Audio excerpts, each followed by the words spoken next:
The moment Meghan Sussex steps out in an outfit, something strange and magical happens. Fashion brands start acting like they just won the lottery. The internet goes into a frenzy, and suddenly the entire stock of whatever she touched evaporates.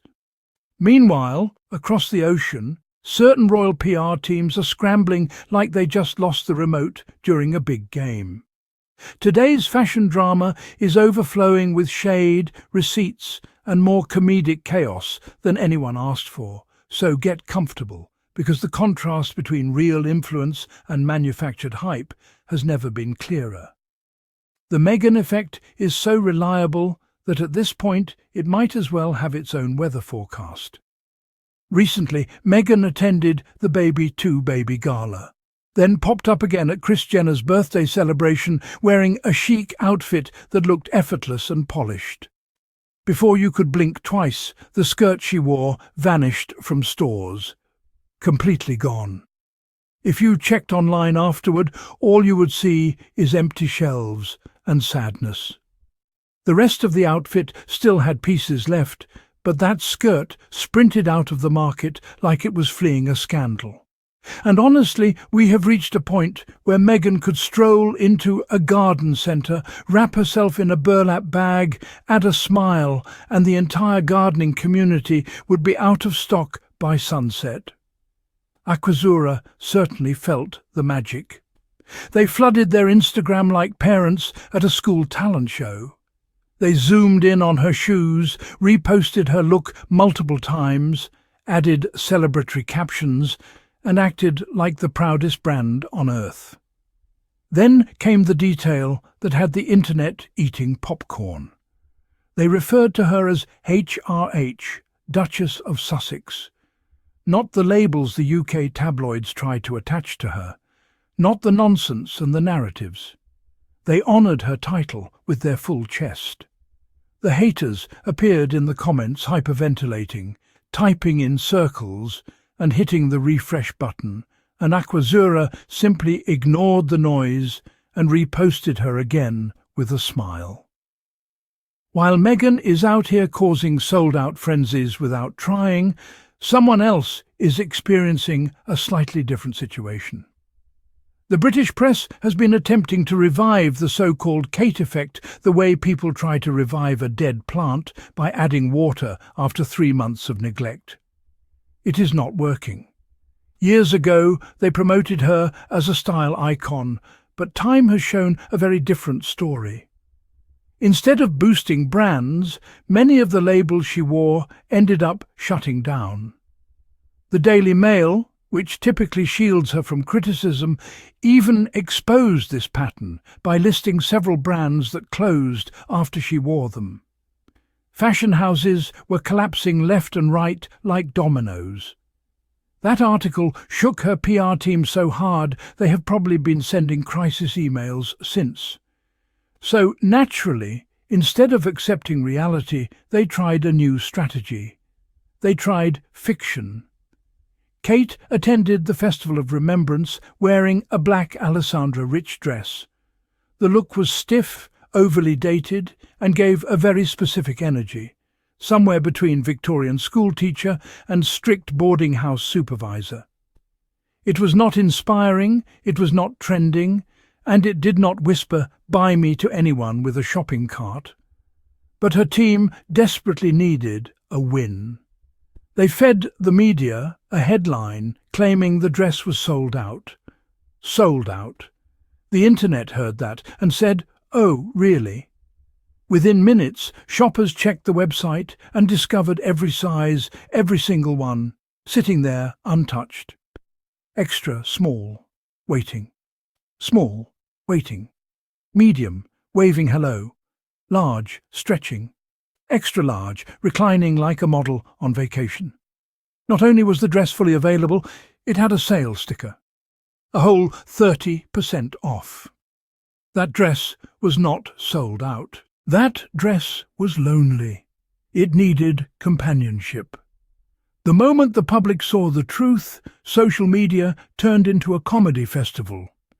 People were dragging that PR lie like it owed them rent money. One user said only a very specific community might buy that dress, and they usually sew their own clothes. Another pointed out that the media often claims her items sold out, when in reality they were simply discontinued because nobody wanted them. Someone else joked that the Kate effect is so non-existent they have to fabricate it. Another person said the outfit reminded them of Amish attire. Someone else added that the dresses probably get bought as costumes for Thanksgiving school plays. At that point, the comments became funnier than reality TV. But here is the real issue. We live in an era where people fact-check everything within seconds. You cannot shout sold out when the entire internet can see the inventory is full. There is no secret. There is no mystery. The website exposes the truth. That is why the attempt collapsed instantly. Fashion influence cannot be created from thin air. People know who inspires them and who does not. This is the difference between Meghan and Kate when it comes to fashion power. Meghan influences global style conversations. Designers cheer when she wears their pieces. Her clothing sells out without her even mentioning the brand. People want what she wears because it feels fresh, modern, effortless and aspirational. Kate, on the other hand, has PR teams writing fantasy headlines while the public exposes each attempt. Her outfits often sit untouched until they end up on clearance racks.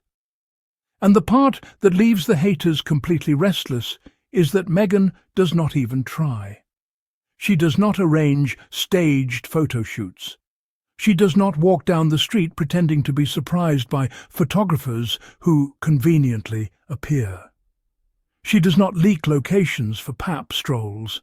She shows up, looks incredible, supports the event she is attending, and goes home.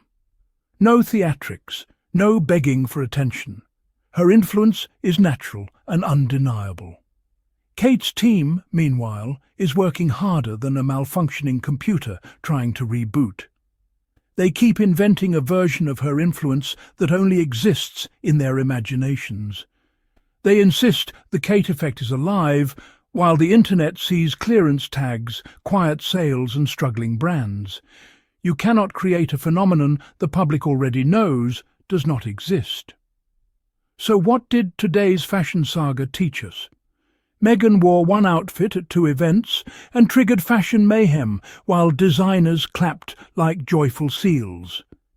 Kate's team claimed her dress sold out, while the dress sat online, relaxing with a 30% discount. One woman has organic, global influence. The other has headlines trying to manifest magic that simply is not there. And honestly, the whole situation is comedy gold. The harder the PR machine pushes the Kate effect narrative, the more obvious the contrast becomes. One effect is real. The other is a beautifully decorated myth. Now, I want to hear what you think.